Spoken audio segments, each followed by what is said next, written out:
When you think of PC gaming, you think of gaming at your desk with your monitor and a keyboard and mouse.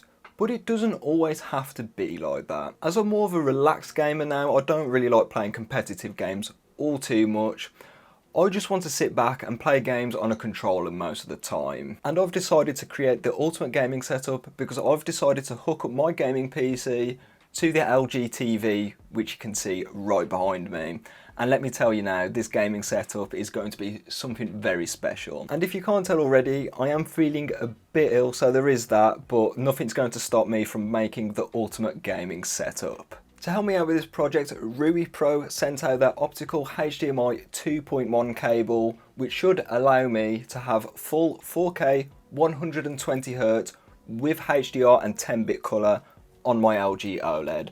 So if you want to check out any of their optical HDMI cables, which I highly recommend for runs longer than 10 meters, make sure you check them out, linked below. As my RTX 3080 only has a single HDMI 2.1 out, obviously I want to keep this for the optical cable that goes to my TV.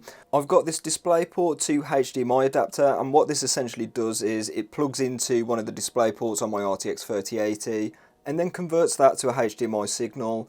And I need that as this monitor here is only a HDMI monitor, and yeah, bandwidth doesn't matter too much with this one because it's only a 1080p 60Hz panel, so I'm not really that bothered as long as I can get a usable image out of it. However, for the cable runs though, that is going to be a bit more of a working game. That's because I'm going to have to run it from my PC here, all the way under my desk there, around the back of my bed sort of thing, going around the side there, and then finally into my TV. The actual inputs are on this side of the TV. There's two HDMI 2.1, so I've got one hooked up to my Xbox already, and then the other can be hooked up to my PC. So let's get cracking with this job. One important note with the RuiPro optical HDMI cables, they do come with USB power boosters, and you don't want to use these with GPUs at all. They can potentially damage graphics cards, so yeah, don't use them because you don't want to break a very expensive graphics card like the RTX 3080 or maybe even something more expensive. Also, unlike regular HDMI cables, optical ones are unidirectional. This means that you have to hook up the source and the display in the correct way,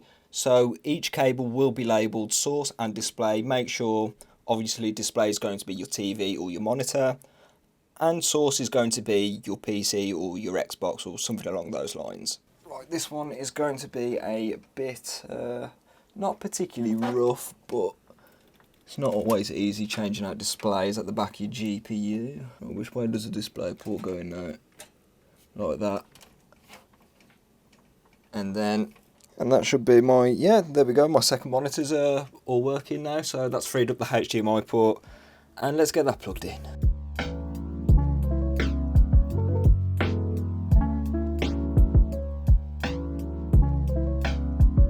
Just to cut in for a second, a big top tip with optical HDMI cables or just optical cables in general is to not bend them too much. This is probably fine, but you do risk snapping or even fracturing the glass inside, and that's never going to be a good option for you, because if you do that, you've probably ruined your cable. But anything like that is sort of fine. It's if you really bend it, so just make sure you don't do that.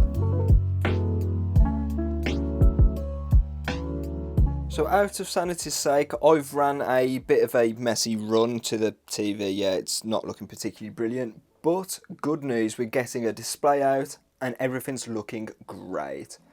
That's because it's running at 4K 120Hz according to Nvidia's control panel, and it definitely does look like 4K.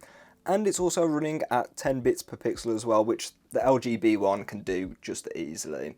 So I can't wait to actually get all this cable sorted out because yeah, that's a little bit messy, and I've also dropped a plant as well. But I can't wait to get all this sorted because it's going to be looking great. So I've done a bit of cable management and I've turned the TV back on just to see if everything's working after doing all that cable management, and yeah, it's working fine. It's currently in HDR, you won't tell because this video is going up in SDR, but HDR is working just fine. Maybe a few tweaks need to be done, but other than that, all is good. Down here, I've got a bit of cable management to do, as it's still a bit messy, and then I need to put this box back in. But other than that, it's ready to go, and I'm just going to spend the rest of the night gaming, because how can I not with a display like this? Oh. Right, let's get all this sorted.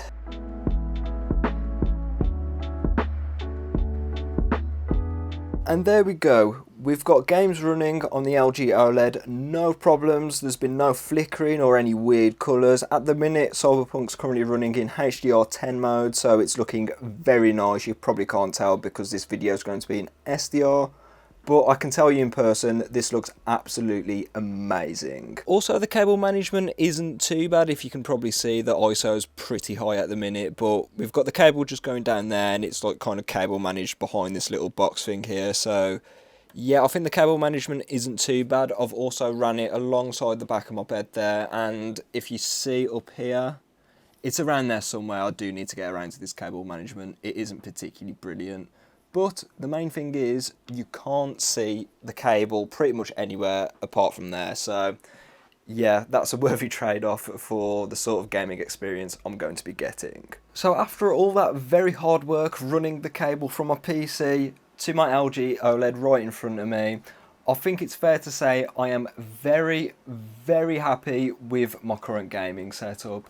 I've been waiting a while to play games on my PC, on my LG OLED, because my LG monitor behind me is still a very good monitor, but it doesn't offer the level of immersion that you get with a big OLED display like the LG B1. I do have an Xbox Series X, and it is a great console, especially for couch gaming like this, or just laying back I suppose, but it doesn't have the level of power of my gaming PC. I think the next item on my list of things to buy is probably a GPU with a bit more VRAM. The RTX 3080's only got 10GB of VRAM, and at 1440p and 1080p, that's not really a problem in the video I made on it, which you can watch up here. But at 4K, that is where the frame buffer becomes a bit of a problem. I was thinking of upgrading to something like the AMD RX 6900 XT, as that has similar levels of performance to the RTX 3080, albeit the DLSS isn't there and the ray tracing performance isn't particularly brilliant. Two things I'm not necessarily that bothered about, as FSR is still very good at 4K, and ray tracing at 4K on an RTX 3080 is not something that I really recommend, especially with the 10GB of VRAM. So if you want a very good gaming setup and entertainment setup just like mine, or maybe you have a projector which is quite far away from your media box, make sure you check out RuiPro. They offer an extensive range of optical HDMI cables, and this is something I would recommend for runs over 5 meters, especially with HDMI 2.1. Optical HDMI cables are far superior than copper cables over long distances, so make sure you check them out in the link in the description. If you enjoyed this video, there are 2 other tech videos right up here which might be right up your alley, and if you got this far into the video, I would like to say thank you and maybe even ask you for a subscription or a like if you enjoyed the video. With that being said, I'll catch you in the next one.